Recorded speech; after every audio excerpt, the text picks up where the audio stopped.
person that I want to just talk about for a minute, who in some ways captures that kind of energy you saw in that video, the kind of energy that is the state of our union and the soul of our union, the commitment from generations to generations. That person is Dr. Loretta Johnson. Now, Loretta told me months and months ago that she was not going to run again. And I really wanted to plan something special at the convention to honor her, to honor not only her work, but her life. Because she's not just the secretary-treasurer of our union. She's just not my dear friend and sister. You know, we bicker like family, and we love each other intentionally like family. But very few people will leave behind a legacy quite like Loretta, or Dr. J, as many of our staff call her.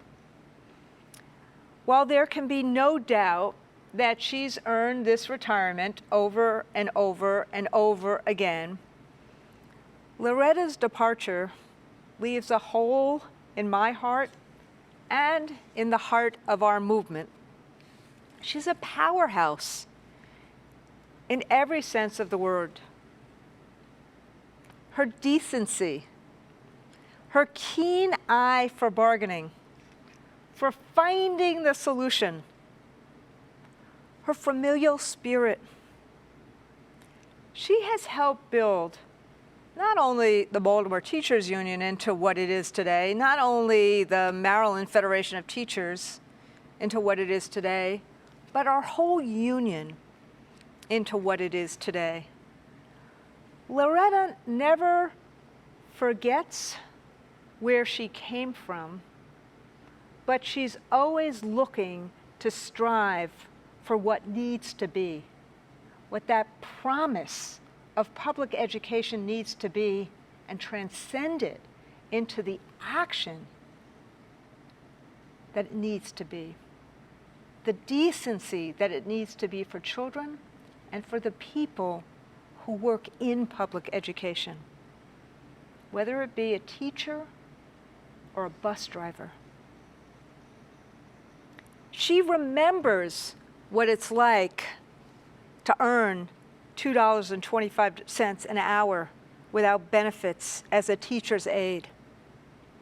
But she also knows how to build power for working people and exercise that power in City Hall, in the legislative bodies, and in the halls of Congress. I asked Loretta to run with me in 2008 when it was clear both Ed McElroy and Nat LaCour were retiring at the same time.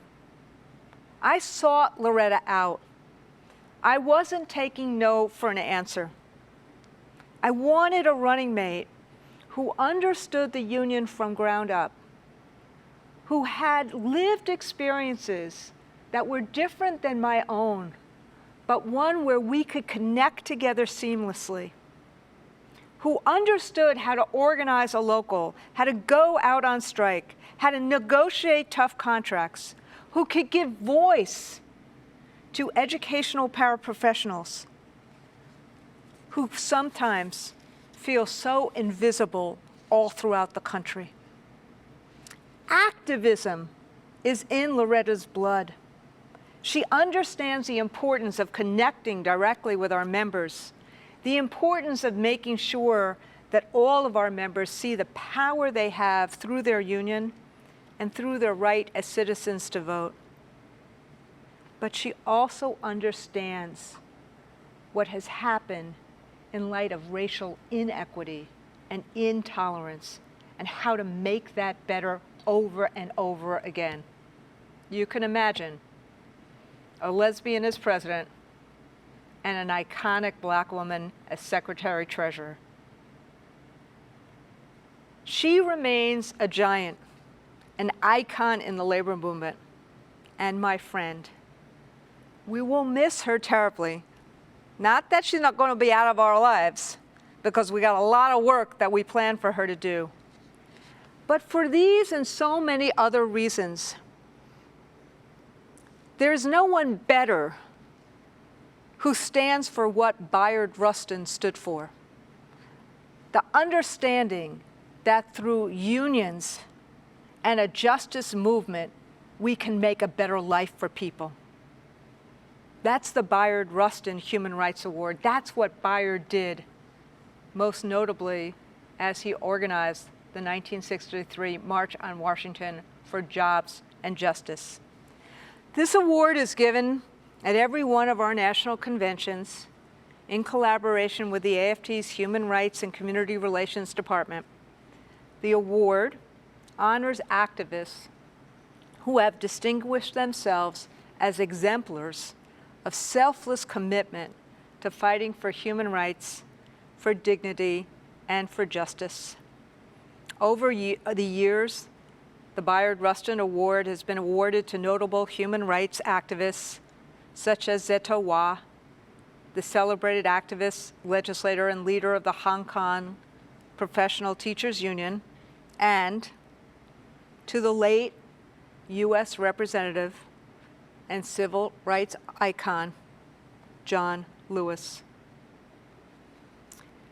Because we are in this social distancing moment, Loretta will come up to this podium momentarily and receive this award.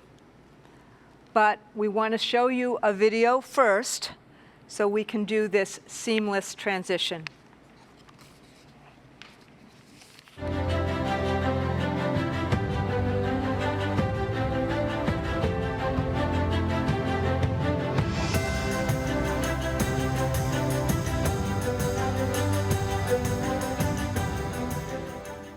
Ladies and gentlemen, I am honored to introduce Dr. Loretta Johnson, a paraprofessional from Baltimore. Thank you so much.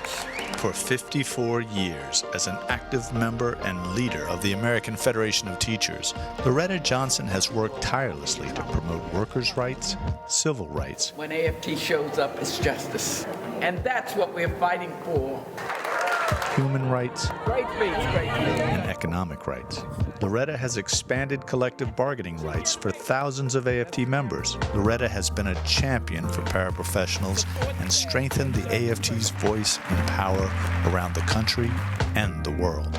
We will continue to support and be there to help you, because you might come to help us one day. Under Loretta's leadership, the AFT has grown to become one of the most effective and powerful unions in the United States. Who are we? AFT! Who are we? AFT! The street that the marchers marched up in 1965 from the Selma to Montgomery. We come together for this journey of justice, but it's not just a journey of justice, it's really a defense of our democracy. During her 12 years of leadership at the AFT, Loretta has been a fierce advocate for racial equity. Understand why we have so much gun violence.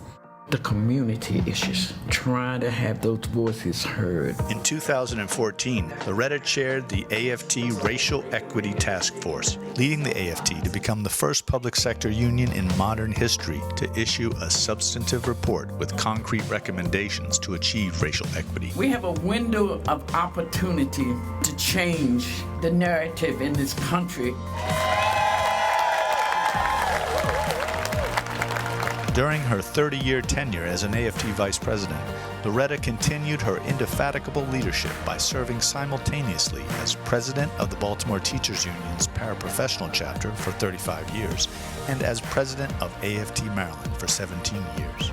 Loretta started her career as a teacher's aide in 1966 at a Baltimore elementary school where she earned $2.25 an hour and received no benefits. There was no dignity. We weren't treated very well. Parents wanted a voice and to be treated with dignity and respect as a worker. She organized the paraprofessionals into the Baltimore Teachers Union, and in 1970 negotiated their first contract, which laid the groundwork for her union activism in the Baltimore community. and the state of Maryland, and countless contracts have been negotiated by her over the years. Loretta's philosophy of activism can be summed up in a story she likes to tell. If you see me in the fight with a bear, help the bear. She uses her fearless intellect, moxie, and grace to speak truth to power, improve the working and economic conditions for paraprofessionals, working families. Hi, I'm Loretta Johnson from the American Federation of Teachers, and we're out knocking on doors asking you to vote. And with sheer persistence and will, the democratic bonds of our country. From Korea. Loretta's contributions extend beyond the AFT to include being a vice president of the AFL-CIO. Loretta has earned many national awards during her over 5 decades of work. I'm honored to be re-elected as your Secretary-Treasurer. Her greatest award has always been her family. That includes her late husband, Leonard, her 3 children, 7 grandchildren, and 7 great-grandchildren. We honor Loretta's 54 years of leadership in promoting the dignity of AFT members and working people in our own country and around the world, and for her many years of service to the AFT, to its members, and to the labor movement. The American Federation of Teachers offers our deep and everlasting gratitude to Secretary-Treasurer Loretta Johnson.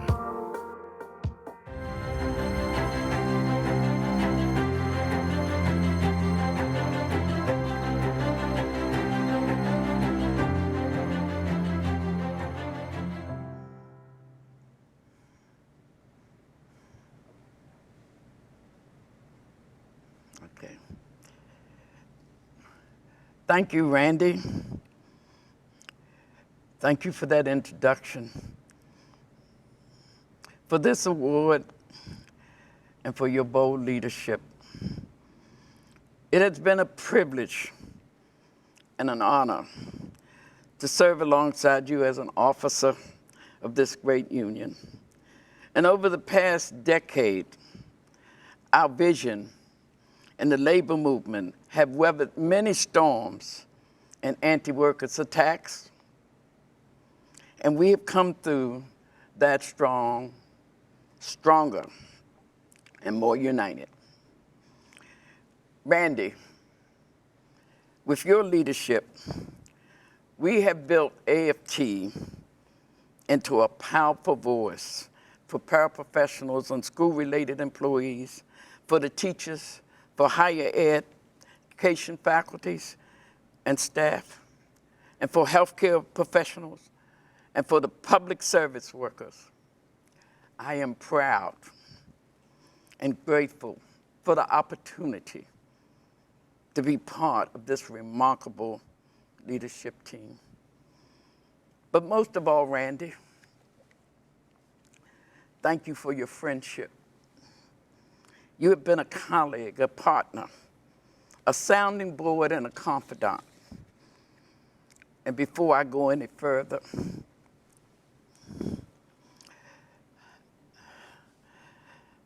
I have to take a moment to honor the life and courage of Congressman John Lewis. I was so hurt to hear that he was gone. But I'm glad he lived to witness this moment in our nation as people all over are standing up and insisting that Black Lives Matter. In fact, one of the last things he did publicly was stand into the streets in the nation's capital, right near the White House, that had been named and painted the words, Black Lives Matter. Congressman Lewis and leaders like him spent decades and decades of trying to crack the stone of racism and fighting for justice. Those of us who came up in the 60s and attended the March on Washington and remember John Lewis as a student leader who, at the age of 23, was considered a national leader in the civil rights movement.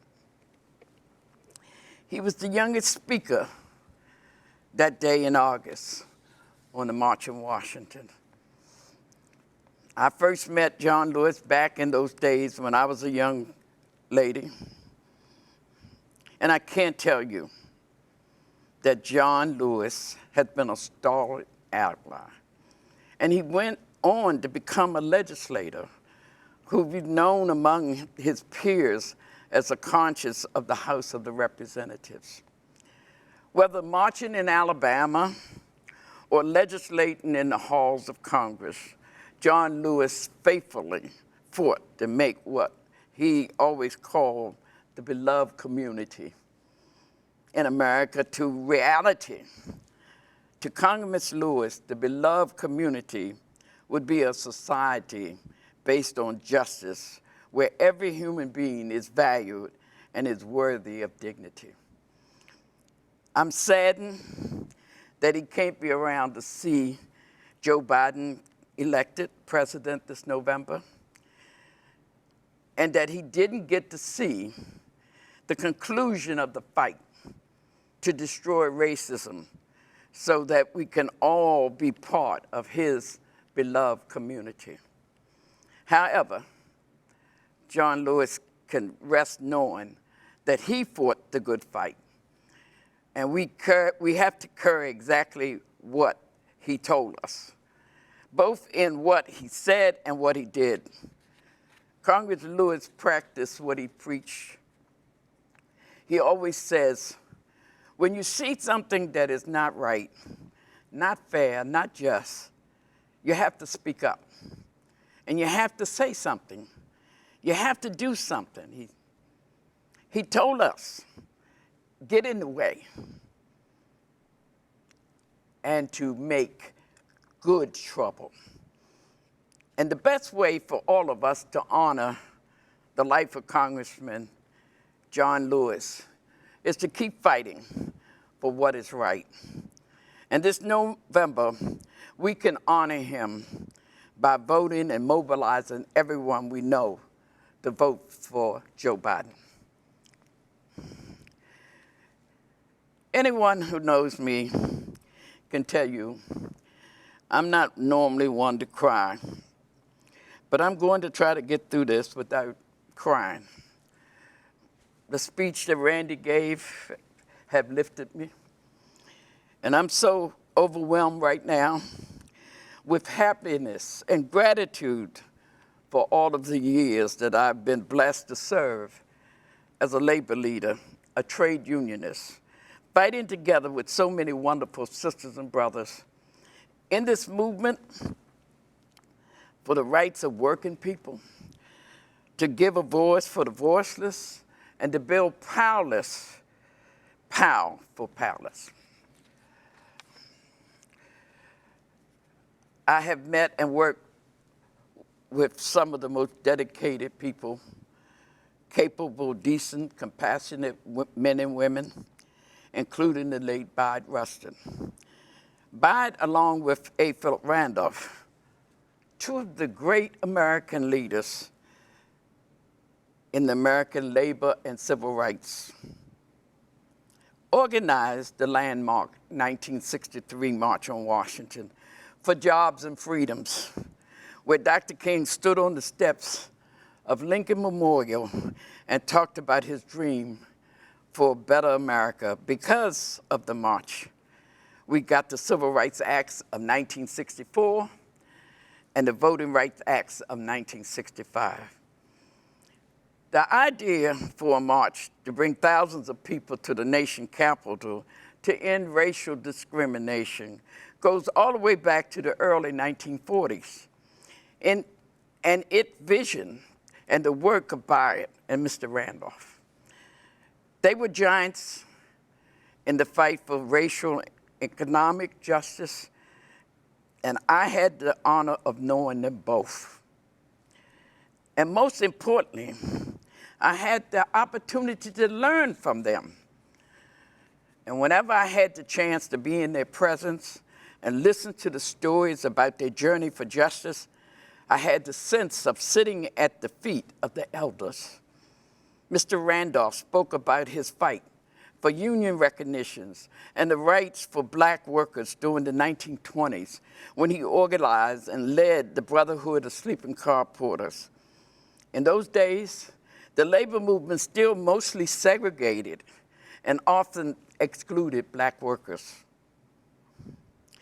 After Mr. Randolph died, Bayard continued to work, and as an ally with the labor movement and with the AFT, he was an organizer, an intellectual, and remembered us as a courageous leader in the fields of human rights, civil rights, labor, and democracy.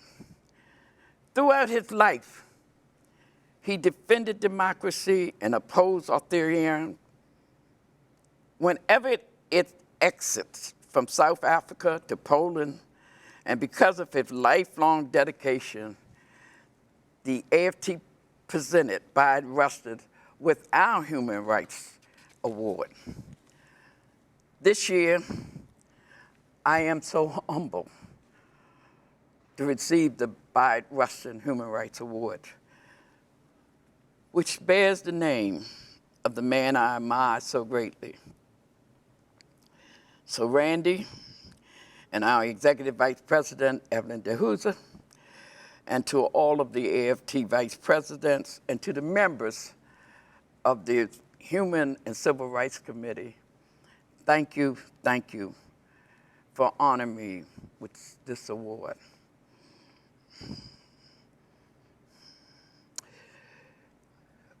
Over the last few months, I've had countless conversations with colleagues, friends and families, members about my upcoming retirement.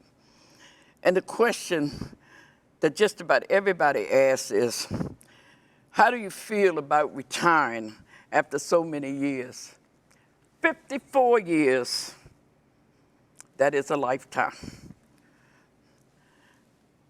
And this work truly has been my life.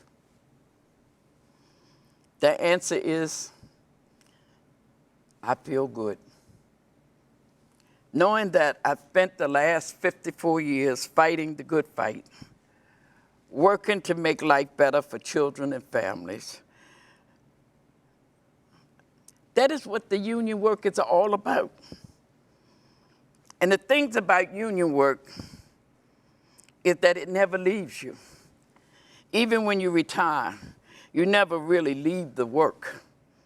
It's always a part of you, and it's always going to be a part of me.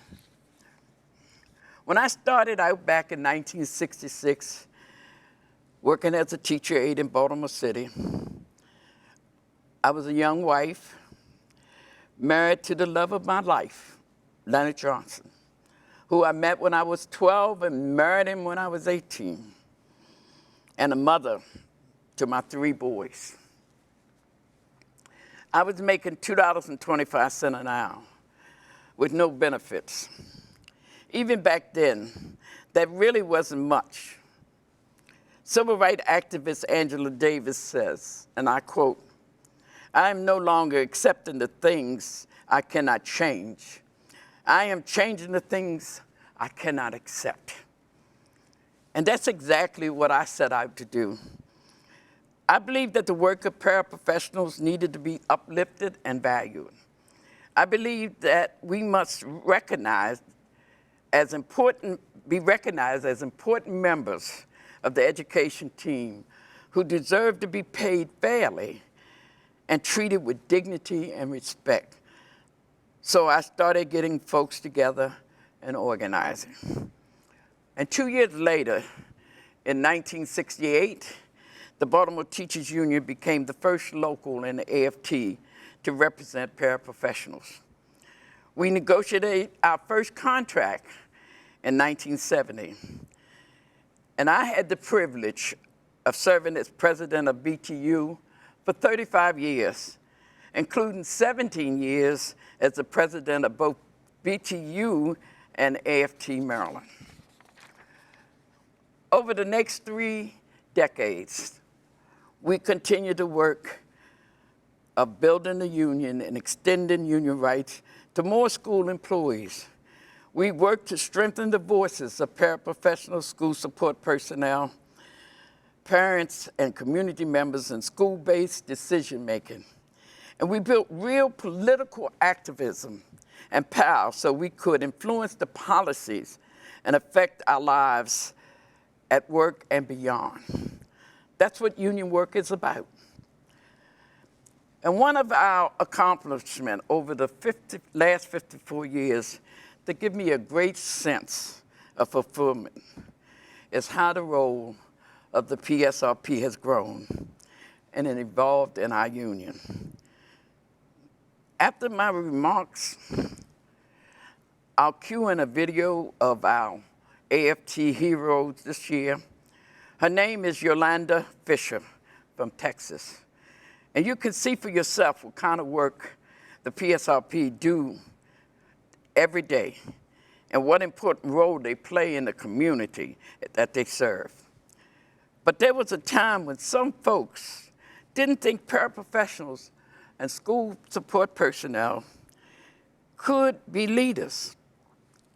I remember being told that I was an exception. The truth is, I'm not an exception. I am an example of what people can achieve when they're given a fair opportunity. That is what the labor movement must always be about, expanding opportunity to all. And as I prepare to begin the next phase of my life, I feel good. I've done what I set out to do, and I know that the PSRP will pick up where I left off and keep right on leading. I'm confident that whoever comes behind me is prepared to move forward and advance the value of AFT and the union movement and the union that I love. Thank you. So much years of my service and support and love. It's an amazing opportunity to serve and leading by empowering others. It's been a great honor. And I won't say goodbye, but I'll say farewell for now.